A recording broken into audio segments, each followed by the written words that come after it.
to be joined here by the Triple Crown line. Yes, how are you? Okay, so, just want to see. Oh, you're not sitting in the order of your pictures on the trading card.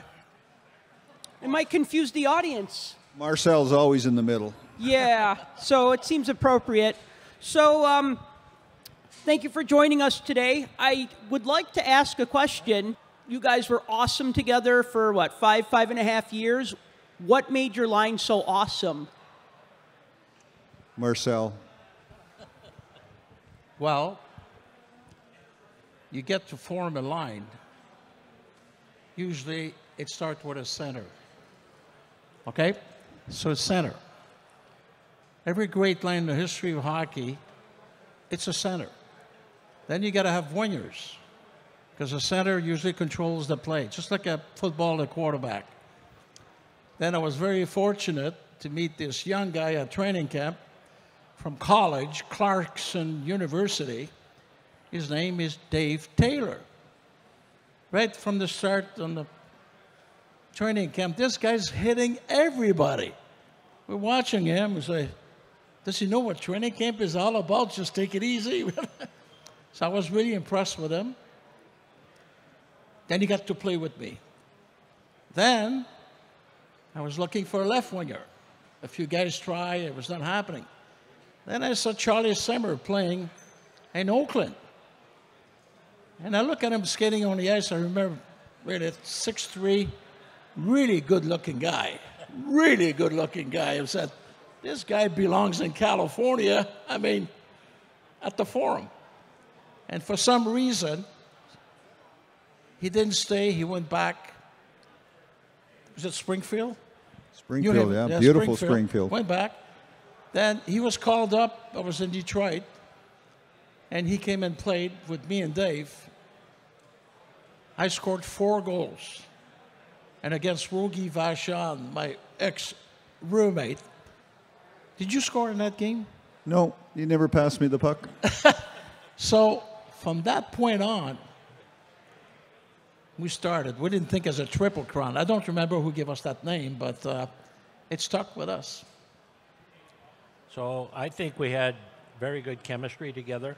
And Marcel was right. When I first went to training camp, I was a 15th round draft choice, so I had to hit everybody to try to get noticed, and tried to score in every scrimmage.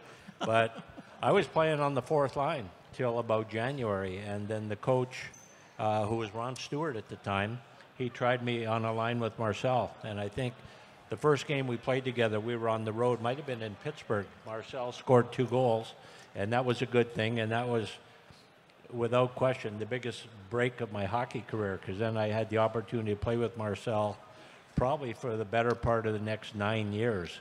And the following season, we were looking for a left winger. We had Danny Grant play with us for a while. We had Murray Wilson play with us for a while. And Bob Barry became the coach the following year. And if you ask Bob Barry, he'd say the dumbest thing I ever did was send Charlie Simmer down to Springfield at the beginning of the year. But the smartest thing I ever did was to recall him in January. And then when Charlie joined the line, that was the beginning of the Triple Crown line, and Marcel scored 4 goals that first game in Detroit, and so the rest is history. So, obviously that game was great with 4 goals by Marcel. Is there another game that maybe stands out to the 3 of you that was also memorable? Well, we don't want to talk about the All-Star game because we almost got benched by Scotty Bowman because we were but I don't know if there's just one outside of that generally. I mean, I think individually, I think one of my favorite games, I was able to get 4 goals behind Billy Smith against the Islanders.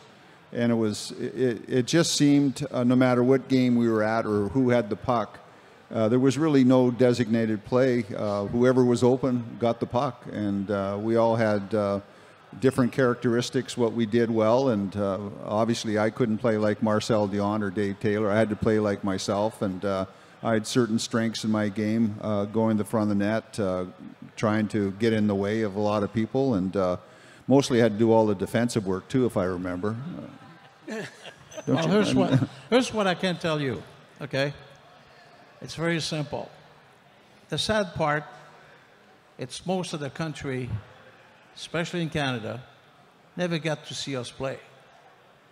And now you can watch a hockey game at 4 o'clock in the morning, it's on. But all I can tell you, can really honestly tell you, we were one of the greatest lines that ever played the game.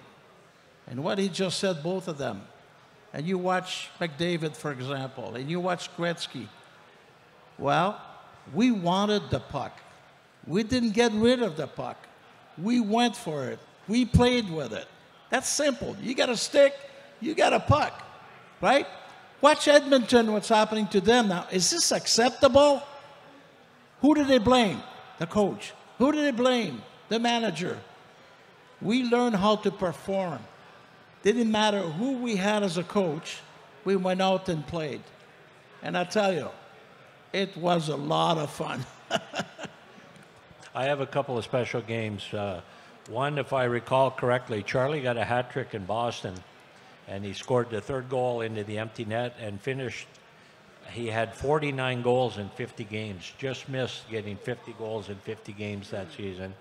And I think another game was in Buffalo where Charlie scored a goal, and it was 13 consecutive games with at least a goal, which is still a modern-day record in the National Hockey League. It was kind of funny, as Marcel says, in today's world you can see hockey wherever what time of day. And back then we played so far out of the norm or the hockey world, basically, until we started going back east. We didn't really know what was going on. I remember when Dave was talking about the Buffalo and that we didn't even realize there was a scoring streak alive in the NHL. So I mean, there were certain things that you weren't really aware of it. And as Mars mentioned, we played because we loved to play it, and it really didn't matter what the scores were.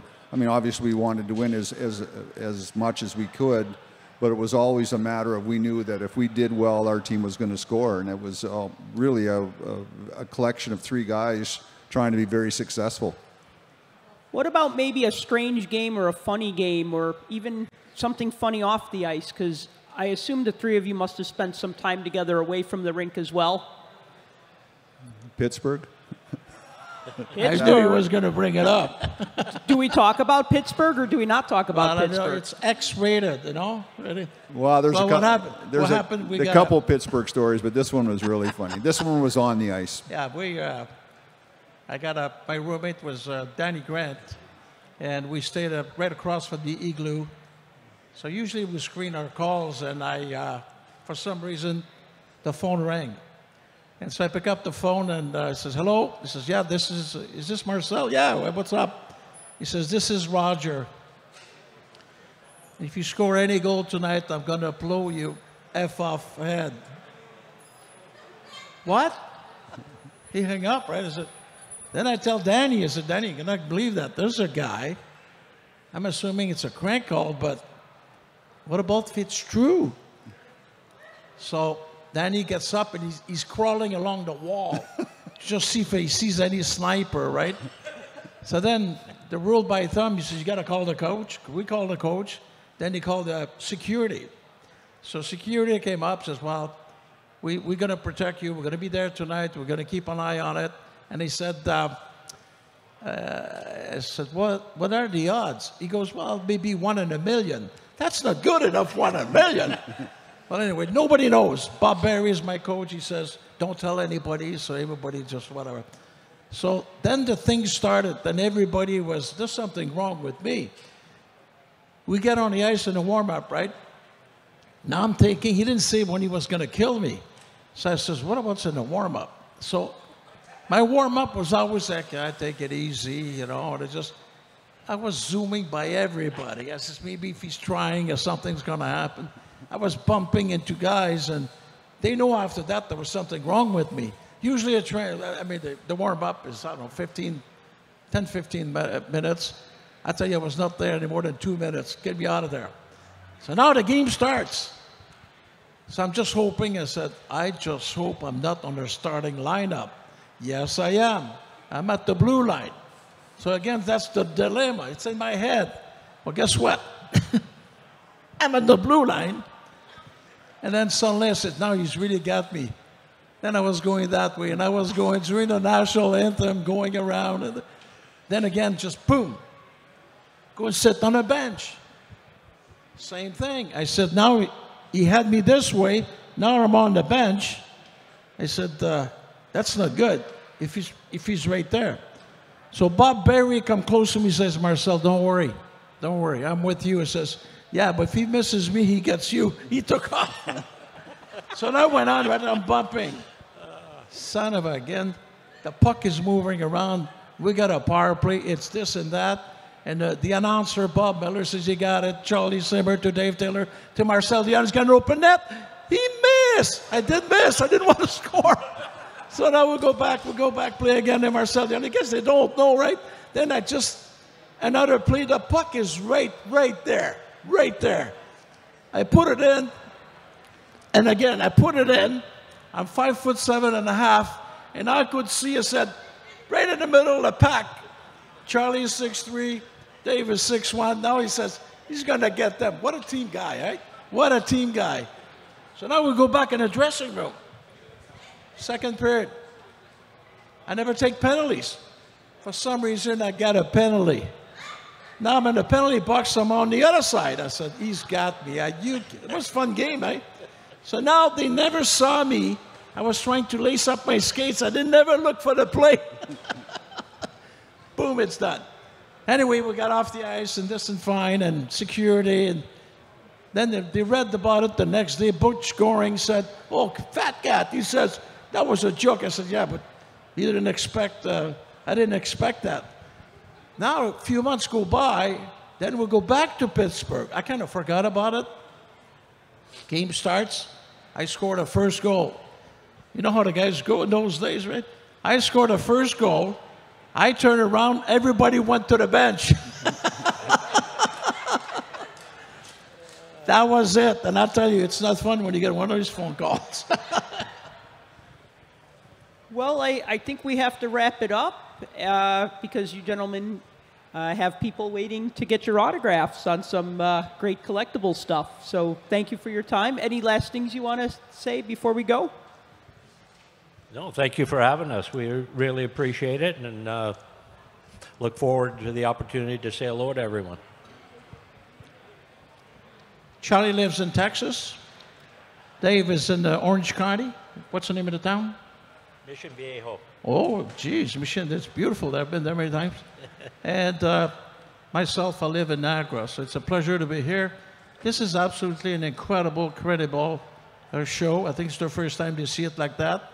And it is the biggest. So we're ready to go. Yeah, okay, let's go. All right. Just leave that there. All right, thank you. Thank you very much. Give us a hand here. Come on, let's go. You guys, all gray hair, you saw me play, you saw us play. You never saw me play. Who's my #1 fan, eh? Jay.